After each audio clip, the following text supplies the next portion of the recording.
Hello class, welcome to a room 222 Photoshop tutorial. Today's project is the pop art project.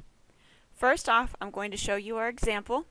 So again, we go to HS Video, we find the Photoshop Tools and Resources folder, go to Examples, and our pop art is Jack Nicholson. So this is what we are going to be creating today. Notice the bright colors, the comic style, dots on it. That is what we are creating. So we're going to minimize those things. We're going to open up Photoshop. Under Photoshop, we're going to go to File, Open, and as of always, we are going to do a mandatory one first. So this one is the Jack Nicholson one. And then you're going to be able to do a choice video.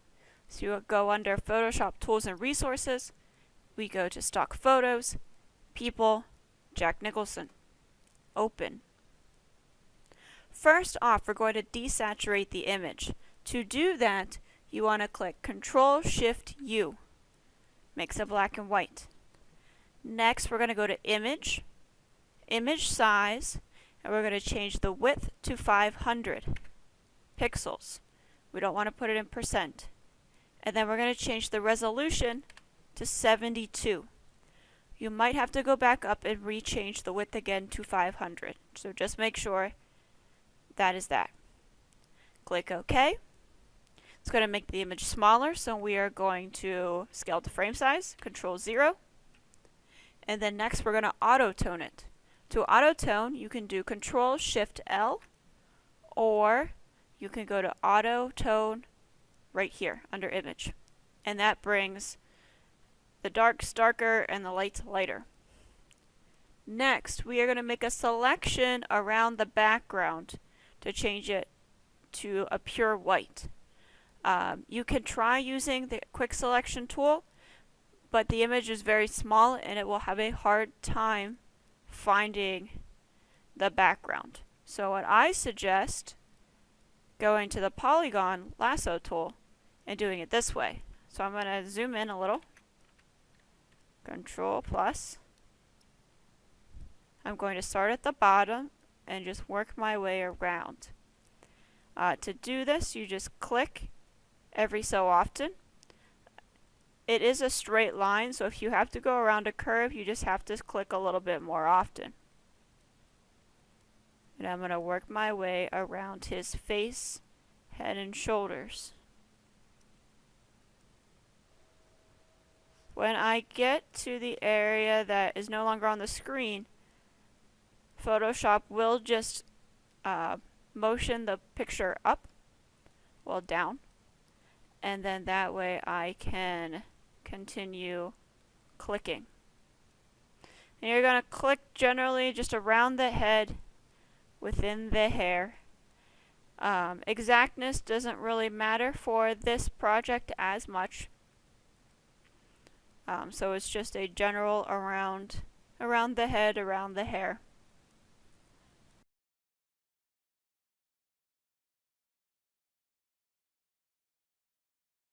And then when we get to the edge here, I'm going to click on the edge, and then I'm going to go straight up, click on this corner, go over, click on the other corner, and then scroll down until I find my beginning part. And as you can see, there's a little circle that appears right next to the polygon icon. That lets you know that you found the end. You're going to click it and it will make a selection. To create that pure white background, you then want to do Control Delete. Makes it pure white, and then we're going to take the selection away, so we do Control D. That does that. Looks great. So next, we want to go to, actually we want to create a duplicate layer, so Control J. And then we're going to go to Filter, and we're going to select Filter Gallery. As you can see, my foreground color is like a peachy skin color, which is a no-go. So we need to cancel, and we need to make sure that this is black and white. So again, D for default, black and white, and then if you need to switch them, you can click the X, but we want the black in the foreground. So we're going to go back to Filter, Filter Gallery. We're going to go to Sketch, and you're going to click on Halftone Pattern. See, now we are black and white. Size should be 1. Contrast should be between 25 and 45. I like a little bit more skin, like texture, so I'm going to go with 30. You don't have to, but that's what I'm taking for this photo. And then pattern type should be dot. Then I'm going to click OK. I'm going to do Control-0 to scale the frame size. And then next we're going to go back to Filter, and we're going to click on Sharpen. We're going to select Smart Sharpen. This creates a much more sharp, again because we're under the sharp feature, or distinct dot looking photo. Amount should be 500%. Radius should be 1. Remove should be Gaussian blur. And then it should be, the more accurate box should be clicked. Now we're going to select OK. Next, we're going to go to our blend mode, which is where it says normal here. We're going to select that, and we're going to go to multiply, which is going to do this. You can go down through and like try some of them out, but you need to stick on multiply for this to work properly. And we're going to add a new layer. It's going to go under layer 1. Now we are going to apply our background. So our background, I'm going to take light green. I'm going to go under my paint bucket tool, and I'm going to click. It's going to create very nice overall background color. Next, I want to apply a skin tone color.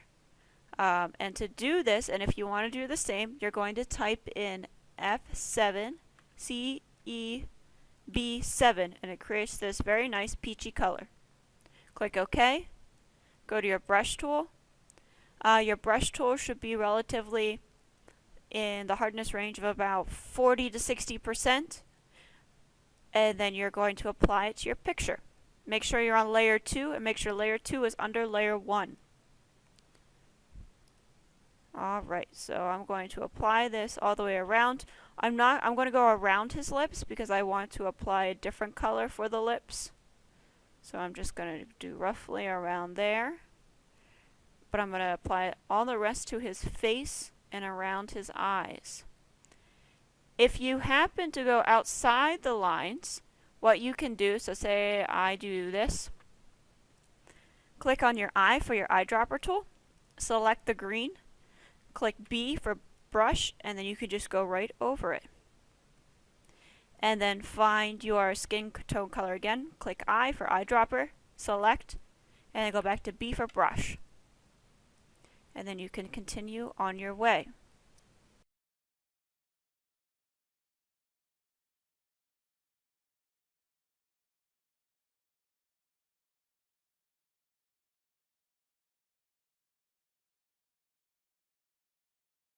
Alright, so now I'm going to work with the eyes.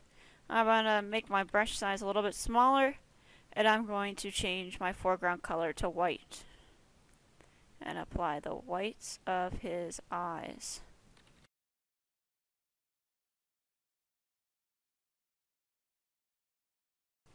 I want the pupils to be a different color. I'm going to go with a purple. You do not have to follow along with these colors. You can pick whatever colors you may want, but you have to use this Jack Nicholson picture first. And then I'm going to go with a magenta style looking lipstick and apply it to his lips.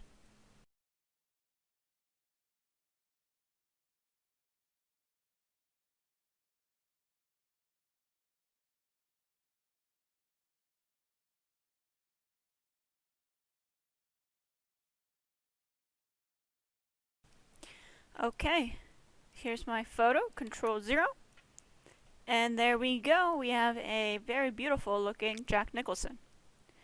So next I'm going to save my project. I'm going to go to File, Save As. we are going to find our finished projects folder. It may or may not be under period 4-5. And we're going to find the pop art folder. There's a choice and a Jack Nicholson. Jack Nicholson goes under Jack Nicholson. You are going to save it as your name, as a JPEG, and then save. So once you do Jack Nicholson, you may do a choice and you're going to save it under your choice. So off you go.